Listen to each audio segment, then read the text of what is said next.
അപകടത്തിന്റെ വ്യാപ്തി ഉയരുകയാണ്. ബി ബാലഗോപാൽ ചേരുന്നുണ്ട് ഡൽഹിയിൽ നിന്നും. ബാലു, ഇപ്പോൾ 30 മരണങ്ങൾ റിപ്പോർട്ട് ചെയ്യപ്പെടുന്നു. മരണസംഖ്യ ഉയരാനുള്ള സാധ്യത. ഇപ്പോൾ ആശുപത്രിയിലേക്ക് എത്തിക്കുന്ന ആളുകളുടെ പാസഞ്ചേഴ്സിന്റെ സ്ഥിതി എന്താണ്? പലരുടെയും സ്ഥിതി വളരെ ഗുരുതരമാണ് എന്നാണ് ലഭിക്കുന്ന വിവരം. ഈ 30 പേരുടെ മരണം സംബന്ധിച്ചുള്ള വിവരം, അതായത് അക്കാര്യം ഗുജറാത്ത് പോലീസാണ് ഇപ്പോൾ വ്യക്തമാക്കിയിരിക്കുന്നത്.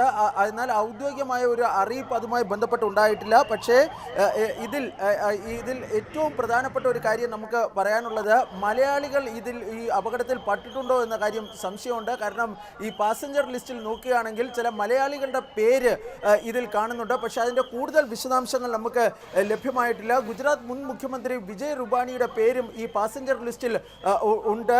ഈ മലയാളികളുടെ പേരിൽ ഉണ്ടായിരിക്കുന്ന ഒരു ഗോപകുമാരൻ നായരുടെ പേരാണ് ഈ പാസഞ്ചർ ലിസ്റ്റിൽ ഉള്ളത് എന്ന വിവരങ്ങളാണ് ഇപ്പോൾ പുറത്തു വരുന്നത്. പക്ഷേ അദ്ദേഹം എവിടെ നിന്നാണ്, കേരളത്തിൽ എവിടെയാണ് അദ്ദേഹത്തിൻ്റെ സ്വദേശം, അല്ല എങ്കിൽ ഗുജറാത്തിലുള്ള വ്യക്തിയാണോ തുടങ്ങിയ കാര്യങ്ങളൊന്നും തന്നെ നമുക്ക് ലഭ്യമായിട്ടില്ല. പക്ഷേ പ്രാഥമികമായി ലഭിക്കുന്ന വിവരങ്ങൾ അനുസരിച്ച് ഒരു മലയാളി ഈ അപകടത്തിൽ പെട്ടിട്ടുണ്ട് എന്ന സംശയങ്ങളാണ് പുറത്തു വരുന്നത്. അദ്ദേഹത്തിന് ഈ പരിക്കുകളാണോ ഏറ്റത്, അതോ അദ്ദേഹത്തിന് ജീവൻ നഷ്ടപ്പെട്ടോ തുടങ്ങിയ കാര്യങ്ങളെ സംബന്ധിച്ചുള്ള വിശദാംശങ്ങൾ നമുക്ക് ലഭ്യമായിട്ടില്ല. ഏതായാലും അല്പസമയത്തിനുള്ളിൽ തന്നെ അതുമായി ബന്ധപ്പെട്ട വിശദാംശങ്ങൾ ലഭ്യമാകുമെന്നാണ് കരുതപ്പെടുന്നത്.